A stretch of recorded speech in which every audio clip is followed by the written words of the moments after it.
balik lagi bersama aku Firda Widya. Nah teman-teman, dalam video ini aku akan mempersembahkan sebuah video pemaparan materi mata kuliah komunikasi bisnis digital. Nah buat teman-teman disimak ya videonya, semoga video ini bermanfaat untuk kita semua ya. Selamat menyaksikan.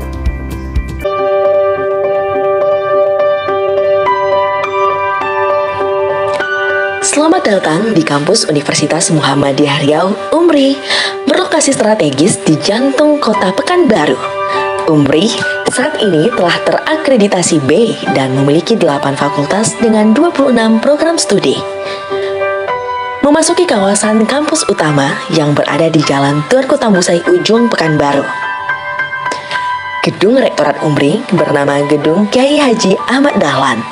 Pelayanan sivitas akademika berpusat di gedung ini. Ruang perpustakaan UMRI telah terakreditasi B dengan fasilitas memadai bagi segenap sivitas akademika. Di samping gedung rektorat, kita akan sampai di depan Masjid UMRI bernama Masjid Baitul Hikmah, yang merupakan salah satu pusat kegiatan keislaman di lingkungan kampus. Gedung Sultan Mansur. Di dalam gedung ini terdapat ruang kelas, laboratorium, dan ruang administrasi. UMRI tengah berfokus pada peningkatan sistem terintegrasi untuk mendukung semua pelayanan akademik maupun non-akademik. Adapun beberapa sistem pelayanan akademik dan non-akademik seperti Smart UMRI, sistem manajemen administrasi terpadu, memiliki kemampuan untuk mendukung fungsi akademik, keuangan, kepegawaian, aset dan inventaris, keperpustakaan, monitoring dan evaluasi. Sikuli, sistem perkuliahan online, sistem perkuliahan online yang mengakomodir proses belajar mengajar dan interaksi dosen serta mahasiswa. Juga sistem lainnya yang kami maksimalkan dalam laman Smart UMRI. Sipatu, sistem pelayanan terpadu. Disposisi surat menyurat antar unit kerja di lingkungan UMRI diakomodir melalui sistem ini. Kami menyambut Anda di kampus UMRI. Ditunggu ya. Halo teman-teman, inilah kampus kami, Universitas Muhammadiyah Riau. Nah teman-teman, alhamdulillah saat ini Universitas Muhammadiyah Riau menduduki peringkat pertama untuk perguruan tinggi swasta terbaik se-Provinsi Riau, peringkat pertama untuk perguruan tinggi swasta dan PTN terbaik wilayah LLDIKTI yaitu Provinsi Sumbar, Riau, Kepulauan Riau dan juga Jambi, dan peringkat ke-59 untuk PTN serta PTS nasional. Nah, lalu apa sih kelebihan dari Fakultas Ekonomi dan Bisnis dari kampus kami? Yang pertama, semua program studi yang ada di kampus kami sudah terakreditasi B oleh BAN PT. Yang kedua, lokasi kampus yang strategis yang terletak di tengah-tengah kota sehingga sangat mudah untuk dijangkau. Yang ketiga, adanya tenaga pendidik atau dosen yang sudah profesional. Yang keempat, memiliki jaringan kerjasama yang sangat luas. Yang kelima, kurikulum yang berbasis Islam kemuhammadiyahan. Yang keenam, yaitu kemudahan akses dalam proses administrasi atau dalam proses pembelajaran secara online 24 jam kapanpun dan dimanapun. Yang terakhir, yang ketujuh, yaitu fasilitas lengkap yang terdiri dari fasilitas olahraga, fasilitas kesehatan, fasilitas pembelajaran, ibadah, dan fasilitas-fasilitas lainnya. Nah, yang pertama kita masuk ke keterampilan presentasi bisnis. Membangun keterampilan presentasi bisnis yang efektif adalah kunci kesuksesan. Komunikasi yang baik dan penggunaan visual yang tepat dapat mempengaruhi keberhasilan presentasi teman-teman. Nah, komunikasi efektif dalam presentasi bisnis. Komunikasi yang efektif melibatkan penggunaan bahasa tubuh, intonasi suara, dan kejelasan pesan untuk memastikan bahwa pesan yang disampaikan dapat dipahami dengan baik oleh audiens. Selanjutnya ada menyusun struktur presentasi. Yang pertama ada pendahuluan, yang kedua ada isi utama, dan yang ketiga ada kesimpulan. Pendahuluan membuka presentasi dengan menciptakan minat dan menunjukkan tujuan presentasi. Yang kedua ada isi utama, yaitu menyampaikan informasi dengan secara struktur dengan poin-poin utama dan contoh yang relevan. Dan yang ketiga yaitu ada kesimpulan, mengulangi poin penting, mengajukan pertanyaan terbuka, dan mengundang diskusi. Selanjutnya ada teknik menyampaikan presentasi bisnis secara persuasif. Yang pertama ada gunakan bahasa tubuh yang tepat, yaitu melalui gerakan tangan, ekspresi wajah, dan kontak mata yang kuat dapat meningkatkan daya persuasif dalam menyampaikan presentasi. Yang kedua yaitu sajikan data dalam bentuk grafik. Dan yang ketiga ada sertakan testimoni pelanggan. Sertakan testimoni pelanggan ini menggunakan kutipan dan cerita sukses pelanggan dapat meyakinkan audiens mengenai manfaat produk atau layanan Anda. Selanjutnya ada penggunaan visual dan media dalam presentasi bisnis. Presentasi bisnis yang menggunakan gambar, video, atau media lainnya dapat membantu menarik perhatian audiens dan mempertahankan minat mereka sepanjang presentasi. Selanjutnya yaitu mengatasi rasa gugup saat presentasi bisnis. Rasa gugup saat presentasi adalah hal yang wajar teman-teman. Namun, kita harus menyiapkan diri dengan baik, latihan yang cukup, dan berfokus pada pesan yang ingin disampaikan dapat membantu mengurangi rasa gugup. Materi selanjutnya ada komunikasi interpersonal dan juga kelompok. Komunikasi adalah istilah yang begitu populer di saat ini. Media massa, buku, kelompok diskusi, pelatihan, seminar, dan sebagainya membahas mengenai komunikasi. Manusia modern diberondong untuk pesan-pesan komunikasi dari berbagai jurusan, baik secara terang-terangan ataupun secara halus, baik secara verbal ataupun non-verbal. Nah, apa sih komunikasi interpersonal itu? Adalah proses pertukaran informasi, ide, pendapat, dan perasaan yang terjadi antara dua orang atau lebih. Nah, contoh komunikasi interpersonal atau antar pribadi adalah seperti percakapan antara kedua teman, percakapan keluarga, dan percakapan antara 3 orang. Komunikasi interpersonal bisa terjadi di mana saja ketika menonton film, belajar, ataupun di dunia kerja.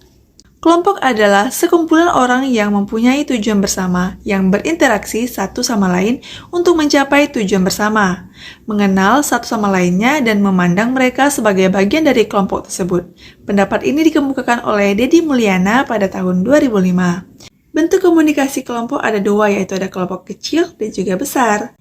Selanjutnya ada fungsi komunikasi kelompok. Yang pertama ada fungsi menjalin hubungan sosial, yang kedua ada fungsi pendidikan, yang ketiga ada fungsi persuasi, yang keempat ada fungsi pemecahan masalah dan pembuatan keputusan, serta yang kelima ada fungsi terapi.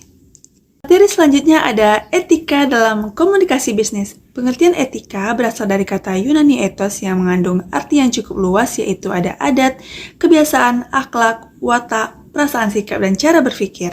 Etika merupakan suatu pemahaman mengenai tindakan yang benar dan benar dan salah. Etika memberikan panduan apakah suatu perilaku tertentu dapat digolongkan perilaku bermoral atau tidak bermoral. Peran etika. Etika memberikan dorongan dan mengajak setiap individu guna bersikap yang kritis dan bersikap rasional dalam rangka mengambil keputusan berdasarkan kepada pendapatnya sendiri dan bisa untuk dipertanggungjawabkan secara baik.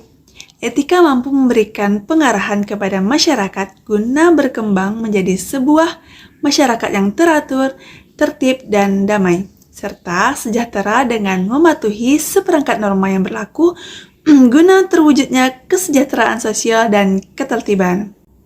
Selanjutnya yaitu ada faktor-faktor yang mempengaruhi perilaku.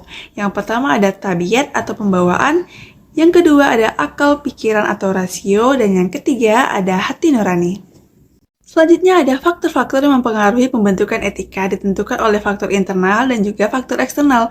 Faktor internal yaitu keadaan dari manusia itu sendiri yang meliputi kognitif, pemahaman ajaran agama, kecerdasan, latar belakang afektif, motivasi, minat, sikap, konsep diri, dan kemandirian. Yang kedua ada faktor eksternal, keadaan yang berasal dari luar dari manusia yang meliputi pendidikan di luar keluarga, pendidikan sekolah, dan lingkungan masyarakat. Salah satu aspek yang turut memberikan saham dalam terbentuknya sikap dan perilaku manusia adalah faktor lingkungan.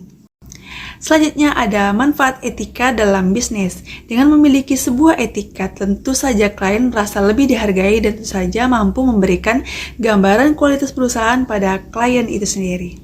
Dari selanjutnya ada teknologi digital dalam komunikasi. Teknologi digital adalah suatu alat yang tidak lagi menggunakan tenaga manusia secara manual, tetapi lebih pada sistem pengoperasian otomatis dengan sistem komputerisasi atau format yang dapat terbaca oleh komputer. Contoh dari situs sejarah sosial ada Facebook, Twitter, WordPress, Blogger, dan juga MySpace. Pelaksanaan teknologi informasi dalam komunikasi bisnis, contohnya seperti otomasi kantor. Yang kedua ada berbagi informasi dengan karyawan. Yang ketiga ada bertukar informasi. Yang keempat ada tetap terhubung dengan konsumen, kolega, dan penyuplai. Yang kelima ada menjalin kerjasama atau berkolaborasi. Yang keenam ada menciptakan dan mengembangkan produk dan juga jasa. Yang ketujuh yaitu ada ya bisa jadi sebagai penghemat biaya. Bukan bisa jadi sih, lebih ke benar-benar bisa menghemat biaya dengan menggunakan teknologi ini. Dan yang terakhir, yang keenam adalah memudahkan akses informasi dan komunikasi. Dan yang terakhir ada berinteraksi dengan konsumen jauh lebih mudah dan lebih efisien. Manfaat mempelajari penggunaan teknologi informasi dalam komunikasi bisnis. Yang pertama ada memperoleh, mengenal, serta mengerti definisi teknologi informasi. Yang kedua, memperoleh, mengenal, serta mengerti fungsi teknologi informasi dalam komunikasi bisnis. Yang ketiga adalah memperoleh, mengenal, serta mengerti alasan penggunaan teknologi informasi dalam komunikasi bisnis. Serta yang terakhir yaitu memperoleh, mengenal, serta mengerti penggunaan teknologi informasi dalam komunikasi bisnis. Nah, teman-teman, apa sih kelebihan teknologi digital? Setiap jenis teknologi memiliki kelebihannya masing-masing. Yang pertama, data yang dikirim dari satu tempat ke tempat lain tidak terpengaruh cuaca buruk dan noise karena data yang dikirimkan dalam bentuk sinyal digital. Yang kedua, berbagai tipe sistem komunikasi tersedia dan dapat terpakai dengan mudah. Yang ketiga, biaya perawatan lebih rendah karena lebih praktis dan juga stabil. Nah, di balik kelebihannya, ada juga nih kekurangannya. Apa sih kekurangan dari teknologi informasi atau digital informasi tersebut? Nah, yang pertama ada kesalahan yang mungkin terjadi pada saat mengubah sinyal analog ke sinyal digital. Yang kedua, kemungkinan tercurinya data digital yang penting seperti nomor rekening, data pekerjaan, dan lain-lain oleh hacker ataupun virus. Dan lebih berhati-hati lagi ya teman-teman dalam menggunakan teknologi digital ini. Yang ketiga yaitu membuat ketergantungan yang berlebihan pada penggunanya yang dapat menghambat kemampuan empati dan sosial secara nyata. Nah, teman-teman, ada banyak sekali ya kelebihan serta kekurangan yang dapat kita rasakan dalam penggunaan teknologi digital ini. Namun, kita harus pintar-pintar nih, harus bisa dan memilah mana sih yang baik dan mana yang tidak untuk kita gunakan dalam sehari-hari, dan apa pengaruh yang buruk itu harus kita jauhi. Karena dengan begitu, maka teknologi digital dapat menjadi sebuah alat untuk bisa terus mempermudah pekerjaan kita, untuk membuat hidup kita lebih gampang, karena kita bisa memanfaatkannya dengan baik. Namun jika tidak, maka akan memberikan pengaruh yang buruk untuk kita dan untuk lingkungan kita. Nah, oke teman-teman, sekian pemaparan materi dari saya mengenai mata kuliah komunikasi bisnis digital. Ada banyak sekali ya materi-materi tadi yang sudah disampaikan, mulai dari kelebihan dari teknologi digital, kekurangannya, apa itu etika bisnis dalam komunikasi bisnis digital, apa manfaatnya, apa pengertiannya, dan juga masih banyak lagi yang bisa kita dapat dalam video ini. Serta jika memang kita sudah paham ataupun sudah menggunakannya dengan baik, maka suatu teknologi digital dapat memberikan efek yang baik juga buat kehidupan kita. Oleh karena itu teman-teman, tetaplah selalu mawas diri dan selalu mencari informasi-informasi yang aktual dan juga fakta agar kita tidak pernah yang namanya terjerumus ke dalam hal-hal yang tidak baik. Oke teman-teman, sekian video pemaparan materi dari saya tentang mata kuliah Komunikasi Bisnis Digital. Semoga bisa bermanfaat untuk kita semua sebagai pembelajaran ke depannya. Dan segala lebih dan kurang saya mohon maaf. Terima kasih sudah menonton dan bye-bye.